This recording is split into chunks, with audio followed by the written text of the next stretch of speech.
வந்து தேங்காய் திருட்டு பால் தான் பண்ண போகிறோம். இது வந்து ஒரு ஸ்வீட்டான ஒரு டிஷ்ஷு. வாங்க எப்படி செய்யணும் பார்த்துருவோம். அதுக்கு முதல்ல என்ன இன்க்ரீடியன்ஸ் தேவைன்னு பார்ப்போம். ஃபஸ்ட்டு தேங்காய் நறுக்கி வச்சுருக்கேன். அதுக்கேற்ற மாதிரி வெல்லம் எடுத்துக்கோங்க. அரிசி மாவு, நெய், இந்த 4 பொருள் தான் தேவை. இதை வச்சு நம்ம சூப்பராக பண்ணிடலாம். இப்போ வந்து தேங்காயை நான் முதல்ல துருவி எடுக்க போகிறேன். அதுக்காக மிக்சியில் போட்டுக்கிறேன். மிக்சியில் போட்டு லைட்டாக அடித்து எடுத்துக்குவோம்.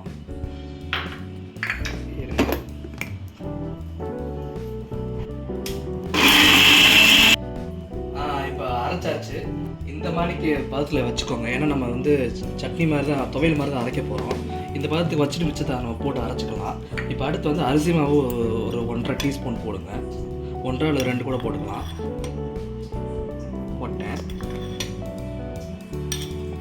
அடுத்து வெல்லம் ஆட் பண்ணிக்கலாம்.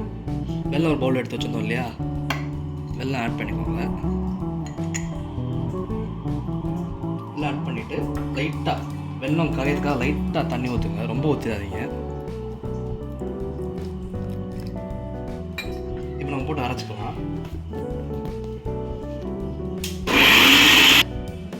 இப்போ நம்ம அரைச்சி எடுத்துட்டோம். இந்த கன்சிஸ்டன்சிக்கு அரைச்சி எடுத்துக்கோங்க. சூப்பராக இருக்கும். இப்போ இதை பவுல் ட்ரான்ஸ்ஃபர் பண்ணிடுவோம்.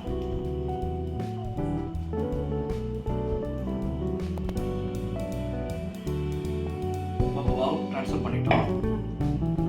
பார்த்தீங்களா, நல்லாயிருக்கு. இப்போ நம்ம கூடுதல் டேஸ்ட்டுக்காக நெய் ஆட் பண்ணிப்போம். நெய் இந்த பவுலுக்கு 1 ஸ்பூன் நெய் கரெக்டாக இருக்கும்.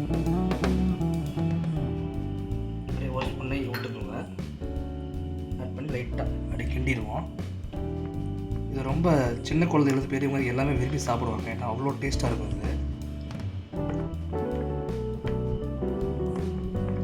நல்லா கிண்டி விட்டுக்கோங்க. எல்லா பக்கமும் நெய் எல்லா இடத்துக்கும் சேர்கிற மாதிரி நல்லா சுற்றி கிண்டிட்டிங்கன்னா டேஸ்ட்டு கொடுப்போம்.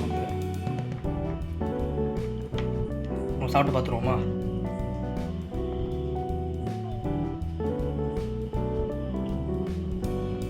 ரொம்ப சூப்பராகவே இருக்குது. இந்த டிஷ்ஷு நல்லா சாப்பிடுங்க. எல்லாருமே வீட்டில் விரும்பி சாப்பிடுவாங்க. எல்லாருமே செஞ்சு கொடுத்துருங்க. சூப்பராக இருக்குது. இந்த வீடியோ உங்களுக்கு பிடிச்சது லைக் பண்ணுங்கள், ஷேர் பண்ணுங்கள், சப்ஸ்கிரைப் பண்ணுங்கள், பெல் பட்டன் வச்சுக்கோங்க. பாய்.